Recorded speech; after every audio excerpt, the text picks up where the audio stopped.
날 아무도 없는 자리에서 말씀 전하다가 이렇게 성도님들이 계신 자리에서 말씀 전하니까 긴장이 되기도 하고 또 설레입니다. 오늘 본문에는 주님과 함께했던 제자들이 풍랑이 몰아치는 사건을 경험하게 됩니다. 그때 제자들은 예수가 함께 계시니 시험이 오나 겁없네, 이런 찬양을 불렀을까요? 아니면 우리처럼 예수가 함께 계시니 두렵지 않습니다, 주님이 계시니 내 모든 문제가 다 해결될 겁니다 라고 고백했을까요? 그러나 우리가 때때로 우리를 당혹하게 하는 사실은 주님을 믿고 간절히 기도한다고 해서 내 삶 속의 문제가 100% 다 해결되지는 않는다는 사실입니다. 믿는 자나 믿지 않는 자나 삶에 겪게 되는 문제는 동일합니다. 죽게 되고 아프고 사고가 나고 위기와 어려움을 겪게 됩니다. 주님을 믿는다고 해도 우리는 두려움을 느낍니다. 여러분과 저의 평온한 일상이 깨어지는 그 순간에 우리의 삶 속에 문제가 풍랑처럼 넘쳐올 때 여러분과 저의 마음속에 두려움이 몰려옵니다. 하나님을 믿어도 될까? 누구를 의지해야 될까? 무엇을 의지해야 될까? 그리고 이런 생각들이 스멀스멀 올라옵니다. 하나님이 내 삶에 무관심하신 것일까? 내 삶에 문제가 있는 것을 보니 내 삶에 주님이 계시지 않는 것 아닌가? 오늘은 그 두려움에 관하여, 그 생각에 대하여 이야기해 보려고 합니다. 말씀을 통하여 각자의 삶에 깨닫게 하시는 은혜가 있으시기를 주님의 이름으로 축원합니다. 오늘 본문 이전에 마가복음 4장 1절에 이렇게 기록되어 있습니다. 예수께서 다시 바닷가에서 가르치시니 큰 무리가 모여들거늘. 오늘 그 배에서 제자들이 사건을 경험하기 이전에 이미 예수님께서 마가복음 4장 1절을 보면 바닷가에서 가르치십니다. 그리고 배에 올라타 계십니다. 그 바다에 떠 있는 배에 올라 앉으시고 온 무리는 바닷가 육지에서 주님의 말씀을 듣게 됩니다. 그리고 주님께서 제자들에게 가자고 이야기하십니다. 호수 저편으로 가자고 말씀하십니다. 마가복음 5장 1절을 참조하면 바다 건너편, 거라사인 갈릴리 바다 남단 동쪽에 있는 그 이방인의 지방에 이르도록 가셨던 것 같습니다. 그 이방인의 지역에 가려던 의도가 있으셨던, 아니면 숨막히게 예수의 그 표적을 보고 몰려드는 그 무리를 피해 한숨 돌리려 좀 잠시 쉬러 떠나셨던지 그 이유는 알 수 없습니다. 그런데 그날 35절 말씀에 보시면 그날 저녁이 되었을 때 아무것도 보이지 않는 그 적막한 호수와 같은, 바다와 같은 그 호수, 그 바다 같은 그 넓은 망망대해 가운데 예수님이 분명히 바다 건너편으로 건너가자고 말씀하셨습니다. 제자들 마음 중에는 아마 쉬고 싶은 마음, 편히 쉬고 싶은 그런 마음, 아니면 그 무리들의 틈바구니 속에서 그 인기와 명예를 누리고 싶었던 마음도 있었을 것 같습니다. 그러나 주님의 말씀을 따라서 주님과 함께 무리를 남겨두고 배에 올라탑니다.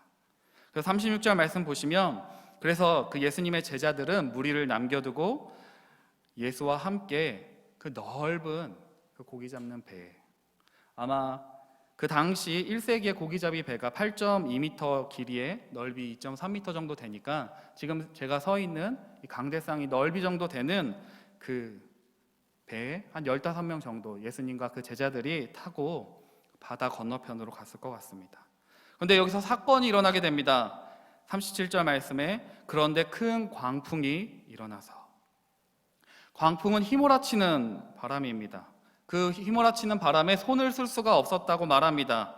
그 지리적으로는 그 갈릴리 산은 그 사방에 그 가파른 산들이 있어서 요단강 여울에 때때로 시시때때로 주기적으로 광풍이, 돌연히 폭풍우가 일어났다고 기록합니다.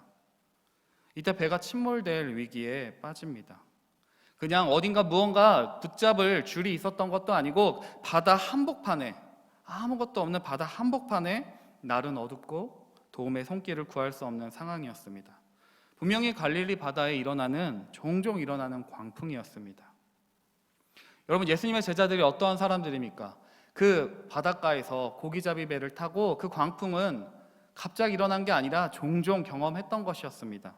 그런데 그들도, 그 바다에 익숙했던 그 제자들도 어찌 제어할 수 없는 풍랑이었습니다. 여러분과 저희 삶 가운데도 이런 위기가 닥쳐올 때가 있습니다. 나의 삶을 뒤집어 놓는 문제들이 닥쳐옵니다. 파도가 배 안에 덮쳐 들어올 정도로, 물이 배에 거듭 가득 차서 어찌 손을 쓸 수가 없을 정도의 문제가 우리 삶 가운데 다가올 때가, 맞닥뜨리게 될 때가 있습니다. 그런데 우리의 시선을 돌려서 주님을 바라보시기를 바랍니다. 38절에 주님이 어떻게 하시죠? 주님의 모습을 보면 예수께서는 고물, 배 뒤쪽입니다. 그 배 뒤쪽이 되는 그 부분에서 주무시고 계셨다고 성경은 기록합니다. 어떻게 주무셨을까요? 그냥 자는 척 하셨을까요? 아니면 이렇게 얌전히 주무셨을까요? 아마 제 생각에는 코를 골면서 드르렁 드르렁 하면서 주무셨을 것 같습니다. 왜냐하면 피곤하셨으니까요.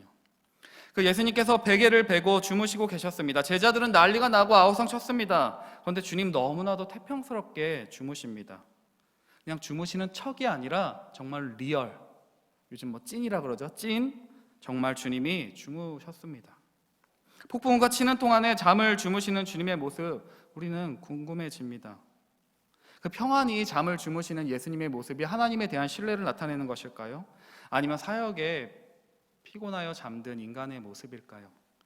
이러한 궁금증을 뒤로 제쳐두고 바다 한가운데로 가자고 말씀하신 분은 예수님이셨습니다.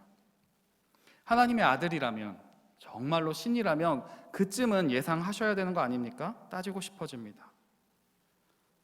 여기 계신 성도님들 표정을 보니까 이렇게 나와는 상관없는 이야기처럼 이렇게 간망을 하고 팔짱을 끼고 이렇게 보시는 것처럼 느껴집니다.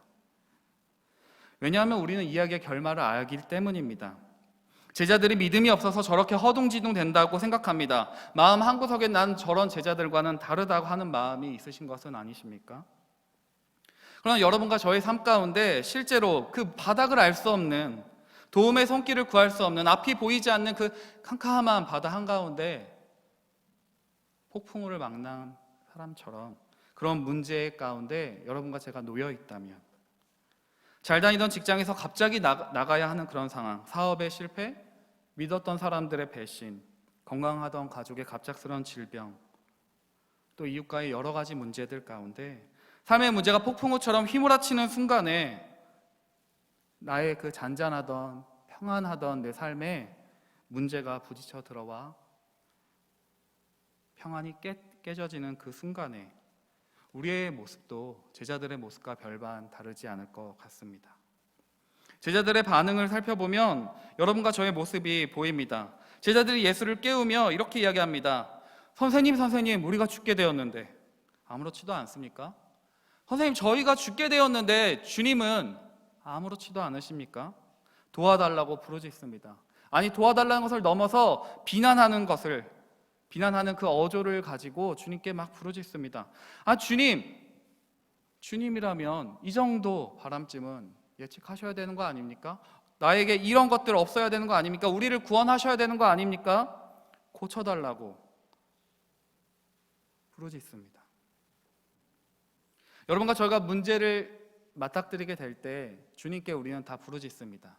그럴 때 여러분의 마음을 살펴보시기를 바랍니다. 주님을 신뢰하는 가운데 부르짖으십니까? 아니면 불신하는 가운데 주님이 정말로 고쳐주실까? 해결해 주실까 하는 불신의 마음이 더 강하십니까? 그때 제자들의 반응은 각양각색이었을 것 같습니다. 막 물을 퍼내는 사람도 있었을 거고, 그냥 자포자기하며 에이 어차피 죽게 되었으니, 아니면 하나님 신이시여 구해 주십시오 하고 기도하는 사람도 있었을 것 같고, 주님을 직접 찾아가 깨우는 사람도 있었을 것입니다.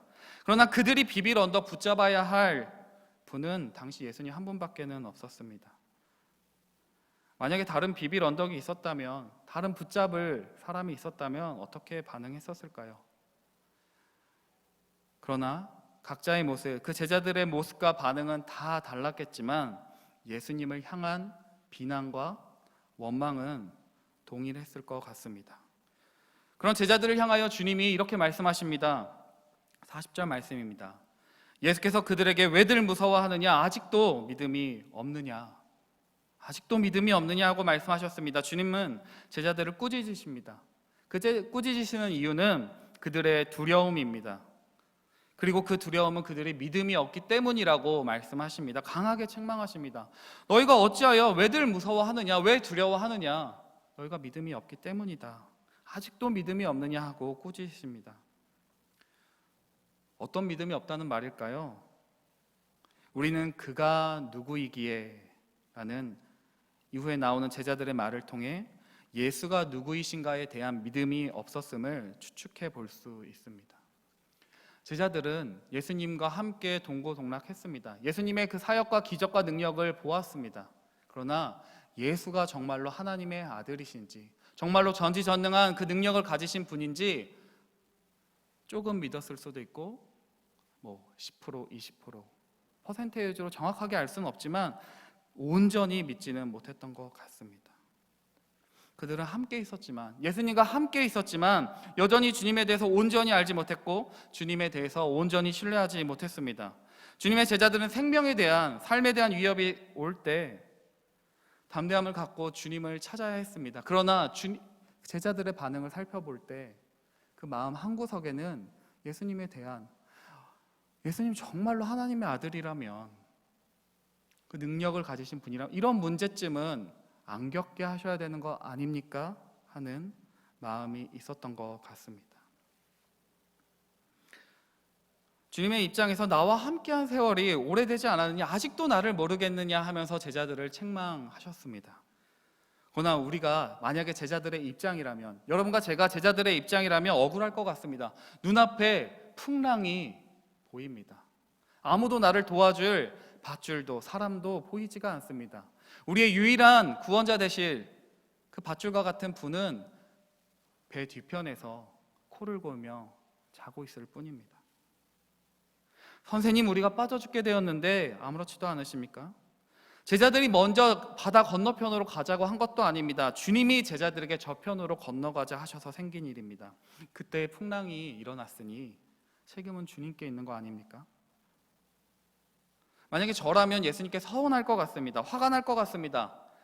내 스스로 내 삶의 방향키를 아무것도 움직일 수 없을 때, 내 의지와는 상관없이 내 삶이 요동치는 그런 순간들 가운데 누군가에겐 사고이고, 누군가에겐 질병이고, 누군가에게는 자녀의 문제, 배우자의 문제, 가족의 문제 같은 그 폭풍우 같은 시간들을 겪게 될 때 내가 무엇을 잘못해서 그런 걸까? 주님 말씀대로 열심히 했는데도 내 삶에 폭풍우가 몰아치다니, 아니 주님이 내 삶에 정말로 함께 계시다면 이런 문제는 없어야 되는 거 아닌가? 폭풍우는 없어야 되는 거 아닌가? 주님이 책임져야 되는 거 아닙니까? 라고 물을 것 같습니다. 여러분의 의지와는 상관없이 벌어지는 문제들은 우리의 삶을 당혹하게 합니다. 낙심하게 하고 두렵게 합니다. 그러나 이야기가 여기서 끝나지 않습니다. 39절 말씀을 우리 같이 한번 읽어보도록 하겠습니다. 39절 말씀입니다. 함께 읽겠습니다. 시작. 예수께서 깨어 바람을 꾸짖으시며 바다더러 이르시되 잠잠하라 고요하라 하시니 바람이 그치고 아주 잔잔하여 지더라. 아멘. 예수께서 깨어나셔서 바람을 꾸짖으시고 바다더러 고요하라, 잠잠하라고 말씀하십니다. 어떻게 됩니까? 그 풍랑이 멈춥니다. 정말 배를 넘나드는 그 바다가 잠잠하여집니다. 바람이 멈춰집니다. 구약에서 하나님은 모든 자연 만물을, 세상의 모든 상황을 다스릴 수 있는 분임을 이야기합니다. 그래서 시편에 이런 기록들이 많이 있습니다. 시편 104편 7절에 이런 말씀이 기록되어 있습니다. 그러나 주께서 한번 꾸짖으시니 물이 도망치고 주의 천둥 소리에 물이 서둘러서 물러갑니다. 시편 89편에 주님은 들끓는 바다를 다스리시며 뛰노는 파도도 주님이 진정시키십니다. 여러분과 제가 모든 피조물들을 인위적으로 조금은 통제할 수 있는 것처럼 보이지만 바람과 파도도 만들어내거나 잠잠하게 할 수 없습니다. 코로나19를 통해서 경험하듯이 작은 세균 하나에도 우리가 모든 것이, 우리 삶의 모든 것이 멈춰지게 됩니다. 거대한 비행기도 작은 새 한 마리가 들어가면 멈춰버립니다. 우리의 심장, 인공으로 잠시 뛰게 할 수 있지만 계속해서 뛰게 할 수 없습니다. 그런데 바람과 바다도, 모든 피조물도 하나님의 말 한마디 앞에, 그 주님 앞에, 주님의 말 한마디 앞에 순종합니다. 사랑하는 성도 여러분, 주님이 내 삶의 모든 상황도 잠잠하게 하실 수 있는 분이라는 사실을 믿으십니까? 정말로 믿으십니까? 시편 107편에 이런 말씀이 있습니다. 이에 그들이 그들의 고통 때문에 여호와께 부르짖음에 그가 그들의 고통에서 그들을 인도하여 내시고 광풍을 고요하게 하사 물결도 잔잔하게 하시는도다.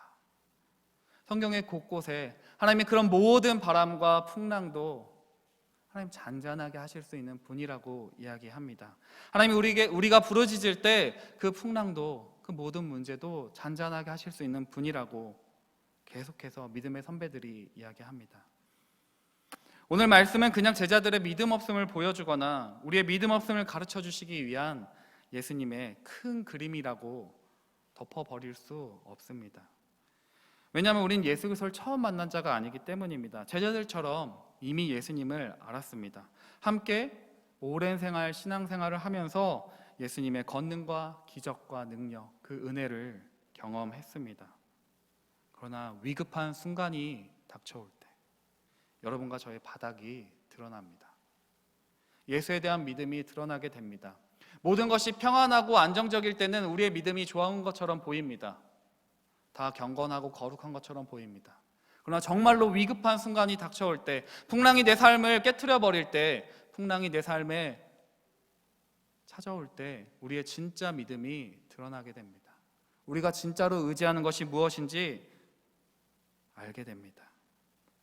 말씀에 대해서 이론적으로 아는 것이 아니라 실제 삶 가운데, 문제 가운데 반응하는 내가 진짜 나입니다. 예수님은 오늘 여러분과 저에게 더 깊은 믿음을 요청하십니다. 위급한 순간에 그런 두려운 일들을 맞닥뜨렸을 때 진짜 믿음, 너가 이 순간에도 나를 신뢰할 수 있겠니? 라고 물으십니다. 그러므로 우리는 두려움 가운데서도 주님께 나아가야 합니다. 주님을 더 깊이 경험하는 은혜가 여러분과 저에게 있기를 주님의 이름으로 축원합니다. 41절 말씀에 제자들이 이렇게 반응합니다. 그분이 누구이기에? 여러분과 저도 이 제자들처럼 대답을 알고 있습니다. 마가복음 1장 1절에 또 11절에 선언했던 것처럼 예수님이 하나님의 아들 예수 그리스도이심을, 너는 내 사랑하는 아들이라, 내가 너를 기뻐한다는 사실을 우리는 알고 있습니다. 예수님께서는 백부장이 고백했던 것처럼, 마가복음 전체에서 고백했던 것처럼 진실로 하나님의 아들이셨습니다. 여러분과 제가 주님을 모를 때 우리는 세상을 두려워합니다. 문제 앞에 압도당해 버립니다. 그리고 포기해 버립니다. 그러나 주님이 누구이신지 알 때, 그분의 능력을 경험할 때 여러분과 저는 세상을 두려워하지 않습니다. 여러분 무엇을 두려워하십니까? 주님의 시선보다 다른 사람에게 초라해 보는 것이 더 두렵다면 나의 이미지가 우리의 우상입니다. 주님의 뜻보다 내 건강, 내 편안을 잃어버리는 것이 두렵다면 건강이 나의 우상입니다. 주님의 말씀보다 내가 먹고 사는 생존에 대한 문제가 더 두려움이 크다면 생존이 나의 우상입니다. 우리의 삶에 주님이 미치는 영향력은 어느 정도이십니까? 제자들이 이렇게 이야기합니다. 큰 두려움에 사로잡혀서 서로 말하기를, 이분이 누구이기에 바람과 바다까지도 그에게 복종할까? 제자들에게 다가온 이 풍랑은 예수가 누구인지 명확하게 알게 해주는 사건이었습니다. 그가 누구이기에? 예수가 하나님의 아들이시고, 아니 하나님이시고, 모든 풍랑과 파도를 잔잔하게 하실 하나님이라는 사실을 제자들은 어렴풋하게 알게 되었을 것입니다. 내가 평안히 눕고 자기도 하는 것은 나를 안전히 살게 하시는 여호와 때문이라는 사실을 알게 되었을 것입니다. 천만인이 나를 에워싸 진친다 하여도 내가 두려워하지 않고 내가 여호와께 피하면 그 문제가, 그 풍랑이 어떤 두려움도 나를 넘어뜨리지 못한다는 사실을 제자들은 알게 되었을 것 같습니다. 그렇다면 한 가지 질문이 생깁니다. 예수님은 모든 것을 다 알고 계시니까 내 삶에 일어난 모든 문제도, 바다 한가운데 풍랑의 사건도 우리의 믿음 없음을 가르쳐 주시기 위한 주님의 계획이었을까? 뜻이었을까? 저는 솔직히 잘 모르겠습니다. 우리 성도님들의 삶 가운데 그 풍랑과 같은 사건이 일어날 때, 사고가 일어날 때 이것이 정말로 하나님 우리의 믿음 없음을 가르쳐 주시기 위한 계획일까? 그 이유를 잘 모르겠습니다. 제가 겪게 될 때나 성도님들이 겪게 될 때나 제가 사랑하는 가족들이나 지인들이 그런 풍랑과 같은 문제들을 겪게 될 때 자꾸 그 뜻을 알고 싶습니다. 주변 사람들을 책망하고 싶어집니다. 좀 더 나아가면 내 삶에 이런 모든 것을 주관하시는 하나님이 허락하신 거 아닐까 하며 주님을 원망하고 싶어질 때가 있습니다. 그러나 물론 시간이 지나면 그 이유와 그 뜻을 알게 될 수도 있을 것입니다. 그러나 지금 이 순간에는 다 알 수 없는 것 같습니다. 안다고 해서 우리의 아픔이나 고통이 사라지는 것도 아닙니다. 여러분과 저의 삶 가운데는 날마다 풍랑이 몰아칩니다. 하나의 풍랑이 끝났어도 계속해서 몰아칩니다. 계속해서 몰아칠 것입니다. 그래도 분명한 거 한 가지 사실이 있다면 주님이 우리와 함께 계십니다. 잠을 주무시는 것처럼 보인다고 할지라도, 그렇게 느낀다고 할지라도 주님이 우리의 삶 가운데 함께 계십니다. 우리가 주님을 알고 주님이 우리를 아십니다. 그분은 모든 것을 주관하시는 하나님이시기 때문입니다. 마태복음 10장 29절 이렇게 이야기합니다. 참새 2마리가 한 아사리온에 팔리지 않느냐? 그러나 너희 아버지께서 허락하지 아니하시면 그 하나도 땅에 떨어지지 아니하리라. 주님이 계시기에 풍랑은 두려움을 넘어서 하나님의 변화와 능력을 경험하는 기회가 됩니다. 주님에 대한 믿음이 있을 때, 우리가 주님을 바로할 때 우리 앞에 닥쳐오는 풍랑은, 위기는 성장의 기회가 됩니다. 환난은 인내를, 인내는 연단은 소망을 낳습니다. 그래서 우리가 시험을 당할 때도 기뻐할 수 있습니다. 주님을 믿기 때문입니다. 이 밤에 기도를 한다고 해서 여러분과 저의 상황이, 눈에 보이는 상황이 크게 변하는 것은 없을지 모르겠습니다. 여전히 풍랑은 몰아치고 두려울 것 같습니다. 그럼에도 불구하고 우리와 함께 계시는 분이 예수님이시니, 예수님이 내 삶의 항해의 주인 되시니 여러분과 제가 계속해서 앞으로 나아가기를 바랍니다. 예수 안에서 소망을 잃어버리지 않으시기를 바랍니다. 여전히 풍랑은 몰아칠지라도 우리 삶 속에서 함께 하시는 그 주님의 은혜로 주님을 깊이 경험하는 여러분과 저의 삶이 되실 수 있기를 거룩하신 주님의 이름으로 축원합니다. 기도하겠습니다.